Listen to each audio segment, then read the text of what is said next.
Some restaurants don't just serve food, they become part of your childhood.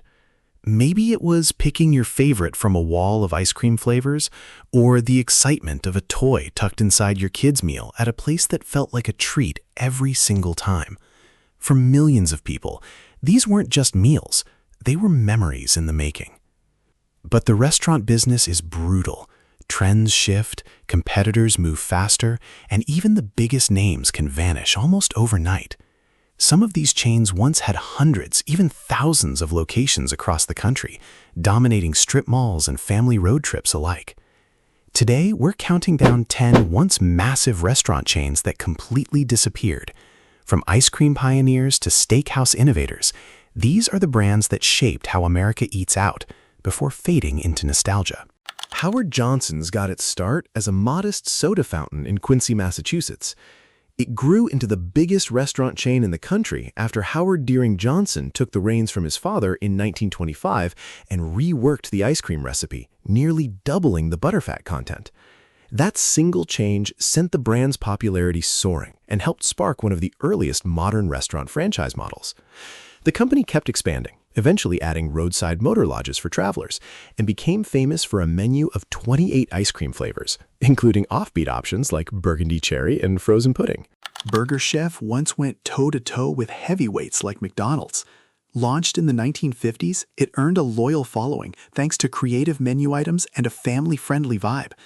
It's actually credited with inventing the kids' meal, toy included, well before the Happy Meal existed. At its height, Burger Chef ran more than 1,200 restaurants nationwide, ranking among the largest chains around. Increased competition and shifting business fortunes led to its decline by the late 1970s, and Hardee's absorbed the brand in the early 80s. Burger Chef also pioneered flame-broiling burgers, a technique now closely tied to Burger King's identity. Kenny Rogers Roasters built its name on wood-fired rotisserie chicken, launched in 1991 by country singer Kenny Rogers alongside former Kentucky Governor John Y. Brown, Jr. It was marketed as a lighter alternative to fried chicken competitors, and by 1995, the chain had spread to numerous locations around the globe. Even so, the brand couldn't keep its footing in the U.S. and was acquired by rival Nathan's Famous in 1998. The chain earned a bit of pop culture immortality thanks to a Seinfeld episode where its glowing neon sign torments a sleepless Kramer. Chi-Chi's brought festive Mexican dining to the 1970s, quickly becoming known for dishes like enchiladas, tacos, and fried ice cream. The chain grew into the hundreds of locations at its peak, turning into one of the most recognizable Mexican restaurant brands in the country. Everything changed in the early 2000s when a hepatitis A outbreak tied to green onions at one restaurant sickened hundreds and tragically killed 3 people. The scandal crushed the brand's reputation and hastened its downfall in the U.S., though it still operates today in Belgium, Luxembourg, Kuwait, and the UAE. Steak and Ale, founded in the 1960s, paired steakhouse fare with a laid-back dining atmosphere. Founder Norman Brinker is credited with bringing the salad bar to the restaurant world, letting diners build their own meals. The chain offered budget-friendly steak dinners in a setting styled after English taverns, giving customers a touch of elegance without a steep price tag. Around 280 locations were operating by the mid-1980s, but mounting competition eventually caught up with the brand, and its final restaurants closed in 2008 after its parent company went bankrupt. White Tower opened its doors in 1926, taking clear inspiration from White Castle, right down to its gleaming white castle-like exteriors designed to catch the eye of passers-by. The chain specialized in small, easy-to-eat hamburgers, a fairly novel concept at the time, and that bite-sized approach played a real role in helping fast food catch on with everyday customers. To reinforce an image of cleanliness and hygiene, staff were even dressed as so-called White Tower nurses, a detail meant to put diners at ease about the food they were eating. The chain grew fast, expanding to around 230 locations by the 1950s and becoming a familiar sight across several American cities.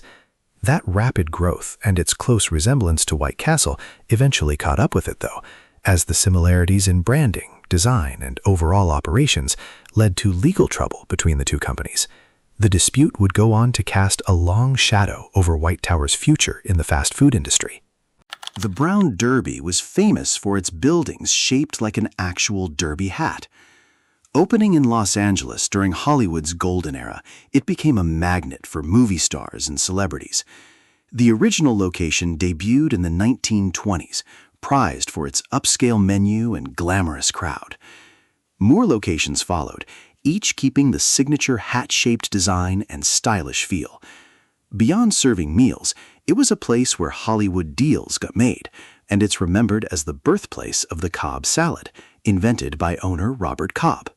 Red Barn stood out with its bright red barn-shaped buildings, an unmistakable sight starting in the early 1960s. The chain grew quickly and was ahead of its time in offering self-serve salad bars. Fan favorites like the Big Barney and the Barnbuster Burger kept customers coming back. But competitive pressure in the fast food world caused a decline through the 1980s, and the last Red Barn closed in 1988. It remains one of the earliest chains to popularize the self-service salad bar. Beefsteak Charlie's made its mark in early 20th century New York with the memorable pitch, "You're gonna get spoiled." It was known for an all-you-can-eat salad bar, shrimp cocktail, and complimentary beer or sangria with every meal. At its peak, it had numerous locations across the Northeast, drawing families and groups looking for a hearty, welcoming meal out. Struggles to keep pace with changing dining habits and economics led to a decline by the late 1980s, and the chain had vanished entirely by the early 2000s. It even got a nostalgic nod in a 2018 episode of The Goldbergs.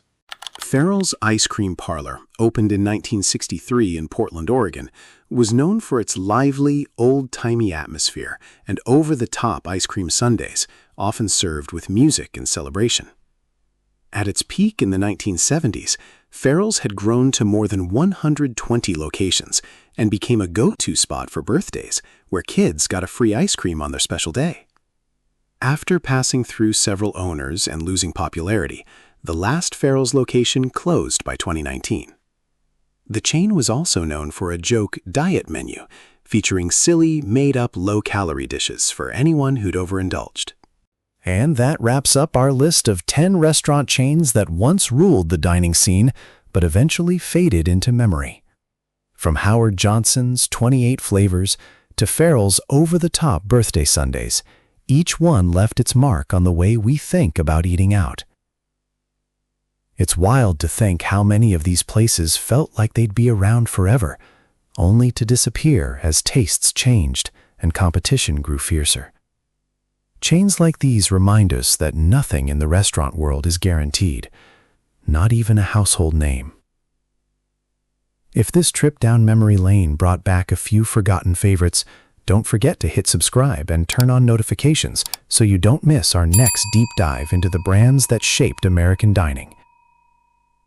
And let us know in the comments, which one of these would you bring back if you could?